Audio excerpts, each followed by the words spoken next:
at a dangerous moment for our 1 billion citizens. Russia's war against Ukraine rages on. An assertive grouping of adversaries seeks to divide and challenge us.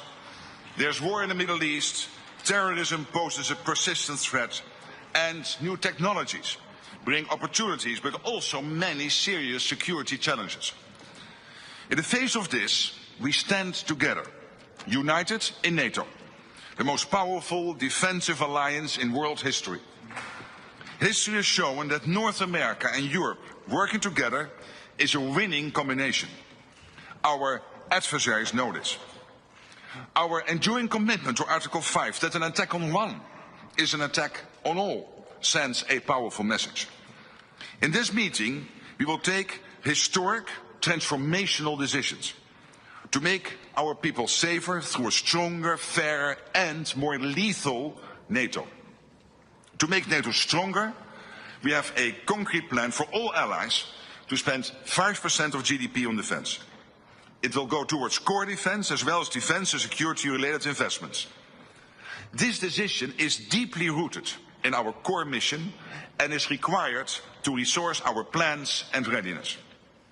This will also make NATO fairer, to ensure anyone and everyone contributes their fair share for our security. For too long, one ally, the United States, carried too much of the burden of that commitment, and that changes today. President Trump, dear Donald, you made this change possible.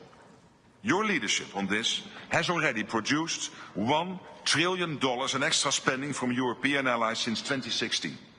And the decisions today will produce trillions more for our common defense to make us stronger and fairer by equalizing spending between America and America's allies. Allies will also agree to further increase defense production so that our armed forces have everything they need. That means a huge expansion of our defense industrial base on both sides of the Atlantic. That's good for our security, it's good for our economies and good for our jobs. Our decisions include continuing our support to Ukraine, while also pushing for a just and lasting peace. We all want the bloodshed to stop. We call on Russia to end its aggression against Ukraine. Let me now turn to Prime Minister of the Netherlands, Dick Schoof, whose government and people are graciously hosting us here. Thank you to the media for joining us.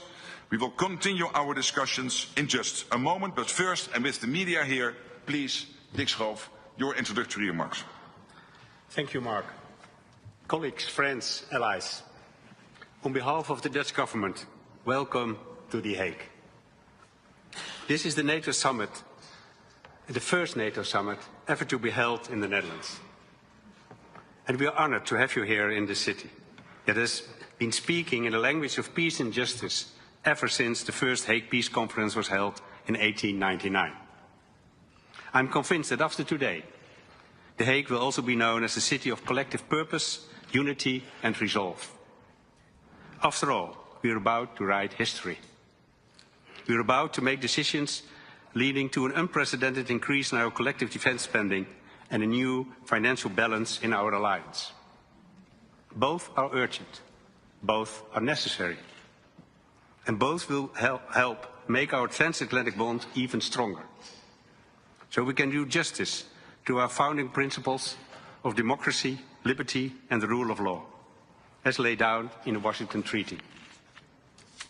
The last NATO event held in The Hague was a foreign minister meeting in 1989, just as the Iron Curtain was beginning to break apart on the eve of the Cold War's end. And for a period, we hoped and believed that relations with Russia would continue to thaw. But the end of history turned out to be an illusion. An illusion that was shattered for good when Russia brutally invaded Ukraine. So today, there is a renewed awareness in our ranks that peace cannot be taken for granted, that it must be protected constantly and with conviction. And yes, peace comes at a cost. We must act on this swiftly and decisively. So let's stand united and embrace the Hague Defence Investment Plan. Let's go to work and write that history today. Thank you.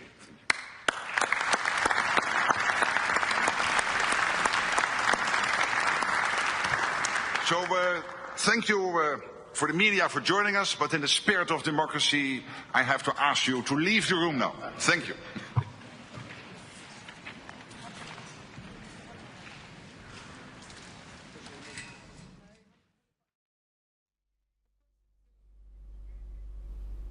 We just heard Mark Rutte speaking at the NATO Summit. Meanwhile, the NATO leaders are gathered in The Hague for a crucial summit dominated by defense spending and unity among allies. The summit began with a formal dinner hosted by the Dutch royal family, followed by a group photo ahead of the high-stakes talks. Mark Rutte has kept the summit focused on spending, even accepting a diplomatic compromise with Spain, which opposes the 5% defense target. Rutte also privately praised Trump for his decisive action in Iran, saying Europe would now pay big and Trump would claim the win. The two-day summit comes as NATO marks 75 years since its founding. The alliance now boasts 32 members, with Sweden joining most recently. Ukraine, still outside the bloc, continues to push for membership amid ongoing war.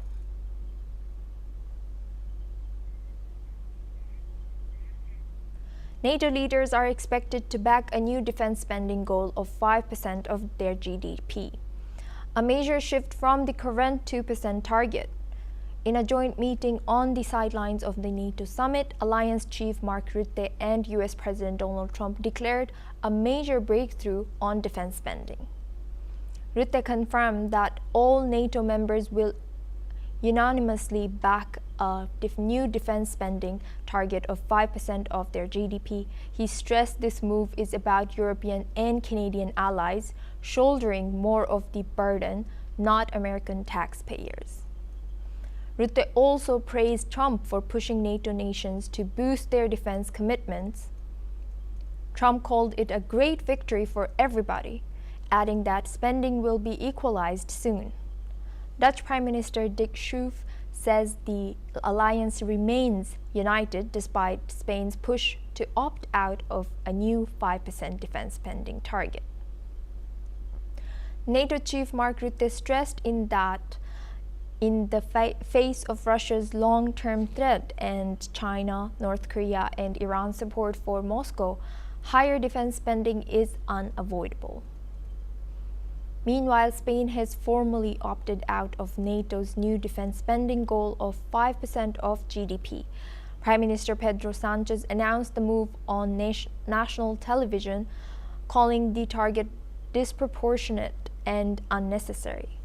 Sánchez said Madrid respects other countries' defense priorities but insists Spain can meet its NATO commitments with just 2.1%. The announcement followed a letter sent to NATO Chief Mark Rutte, where Sánchez said Spain would not adopt the new target. Meanwhile, Danish Prime Minister Mette Frederiksen says NATO's new 5% defense spending target is important and necessary. She warned that years of underspending have left the alliance really busy to catch up. Now we have guests joining us for this discussion. Ross Feingold, he's a political analyst joining us live from Taipei. Thank you, Ross, for joining us today. Is the 5% defense spending target realistic according to you, or is it just a symbolic win for Donald Trump and NATO's leadership? I think it's realistic. Some of the NATO members are going to reach this target. So even though some countries have already opted out, like Spain, and some countries might struggle to reach it in the near term, I think it's a realistic target. And we see that Rutte, the Secretary General, is all in on this. Trump is going to put pressure on NATO members as well. And given the risk that exists from Russia and possibly China, I think a lot of the NATO leaders actually know that it's the right thing to do. And Ross, how significant is it that all NATO members except Spain are backing this new defense spending goal, and also the fact that the rest of the NATO leaders are not criticizing Spain openly about this? A lot of work went into this by the Secretary General, Mark Rutte. Clearly, he's gotten the leadership of various countries, NATO members, on board with this 5% target. It's a little unclear, again, how quickly the NATO members will reach that target. And he also kept the criticism of the deal with Spain to a minimum. So some credit goes to Rutte for that as well, although, of course, President Trump is going to be very critical of Spain's opt-out. And since you are in Taiwan, I would like to ask, how are media covering this over there, and are Asian countries interpreting NATO's shift to increase in a 5% defense spending target? Does it change the Indo-Pacific security equation in any way? Yeah, that's a really good question. Obviously, a lot of countries in this part of the world have very obvious security concerns. South Korea has to worry about North Korea, Japan and Taiwan have to worry about China. Other countries in Southeast Asia have sovereignty disputes with China in the South China Sea. So I think countries in this part of the world, they're prepared for pressure from the United States. There's no multilateral system in this part of the world like NATO in Europe, but most of the countries that are friendly to the United States, they have close military or security cooperation with the U.S. Some of them are bilateral treaty allies, defense treaty allies with the United States. So I think leaders in this part of the world are already prepared for a lot of pressure from the Trump administration to significantly increase their defense spending. And is there any concern in Taiwan about that NATO's increased commitments might further push or create distance between China and NATO?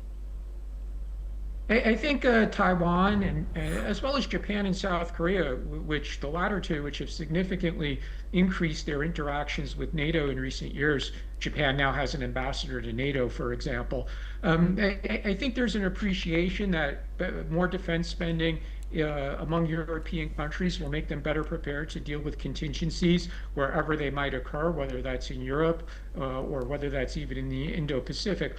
Although I think realistically speaking, countries here know that it's unlikely that European countries would fight a war in Asia, maybe with the exception of the UK, which might come to the assistance of the United States if the United States gets involved, or if Australia gets involved in a war in this part of the world. But I think, generally speaking, countries in this part of the world look at the increased NATO member defense spending as a positive. Thank you, Ross Feingold. You will stay with us. We have now another news. Article 5 is the cornerstone of the NATO alliance. It states that an attack against one member is considered an attack against all.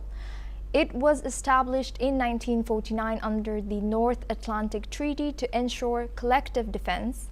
When invoked, NATO allies can respond individually or jointly with armed force to restore security. It has been used only once in history after the 9/11 terror attacks in the United States in 2001. Article 5 is designed to deter aggression, especially from outside powers, by guaranteeing alliance-wide retaliation. It is a political commitment, not automatic, meaning members decide how to respond based on consultation. Now we are going back for this discussion with Ross Feingold. He's a political analyst. Thank you to Ross for staying with us for this. Do you think that Ukraine is trying to join NATO for now, and even though Ukraine is not in NATO, how do you interpret the support given by NATO nations to Ukraine as of now? Some of the NATO members are extremely outspoken and remain unified in their commitment to assisting Ukraine, most notably the UK, France, Germany, Poland, and some of the smaller countries as well within NATO. So even though the Trump administration has taken a very skeptical view of military aid to Ukraine, and President Trump has tried to bring Ukraine and Russia into a ceasefire or peace talks, which has occurred in recent weeks for 2 rounds. I think Ukraine is generally appreciative of the assistance that comes from NATO members. Ukraine certainly likes to hear messages, verbal messaging that comes from some of these leaders about the importance of aiding Ukraine and continuing that.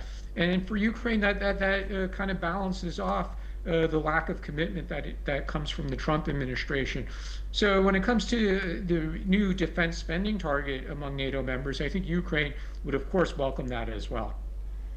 And staying on the same, how do rising tensions with Russia, now Ukraine being targeted more and more, and the civilian casualties increasing, and growing ties between Moscow and China justify NATO's drastic increase in defense commitments? I think there are some NATO members who have legitimate concerns that they may be attacked by Russia. That's one factor in the new defense spending target of 5% of GDP. And again, from Ukraine's perspective, I think they look at this as an assurance that some of the European members of NATO are going to continue to provide military assistance to Ukraine, as they have done now for over 3 years. So for Ukraine, even though there is no chance that they're going to get into NATO in the near term. The United States under the Trump administration has basically vetoed that. But with the higher defense spending by NATO members, I think Ukraine could have some confidence that it will continue to receive military aid from certain NATO members. Thank you very much, Ross Feingold, for joining us. You will stay with us. Now, meanwhile, Ukraine President Volodymyr Zelensky, speaking on the sidelines, warned that Putin only thinks about war and held bilateral talks with French President Emmanuel Macron to rally support. Zelensky attended a pre-summit dinner, and he's hoping to secure more weapons and tougher sanctions on Moscow.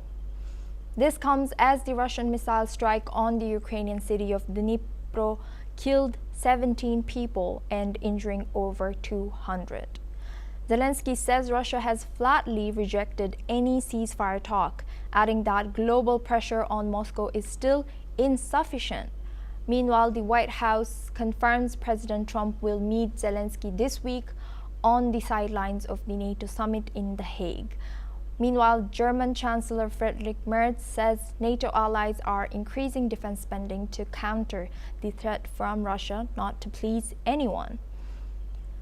Speaking ahead of the NATO summit, Merz warned that Moscow poses a threat to peace and order across Europe, not just Ukraine. He said the decision to ramp up military spending comes from conviction and that Europe must do more to defend itself. Listen in to what Merz has said. Ich gehe davon aus, dass wir heute eine gemeinsame Entscheidung treffen, die NATO in Zukunft mit wesentlich besseren Mitteln auszustatten. Wir werden einen Beschluss fassen, dass die NATO in Zukunft 3,5% und 1,5% zusätzlich für die Infrastruktur zur Verfügung stellt für unsere Streitkräfte. Dies alles wird in großer Übereinstimmung stattfinden, weil wir übereinstimmend feststellen, dass sich die Bedrohungslage geändert hat. Und die Bedrohung heißt insbesondere Russland. Russland bedroht nicht nur die Ukraine, Russland bedroht den gesamten Frieden, die gesamte politische Ordnung unseres Kontinents. Meanwhile, Hungary's Prime Minister Viktor Orban says Russia doesn't pose a real threat to NATO, calling the alliance far stronger. He also warned that economic competitiveness, not security, is the bigger danger. Orban added NATO has no role in Ukraine and praised Trump as a man of common sense. Now we have guests joining us for this discussion. Ross Feingold is a political analyst joining us live from Taipei. Thank you, Ross, for staying with us.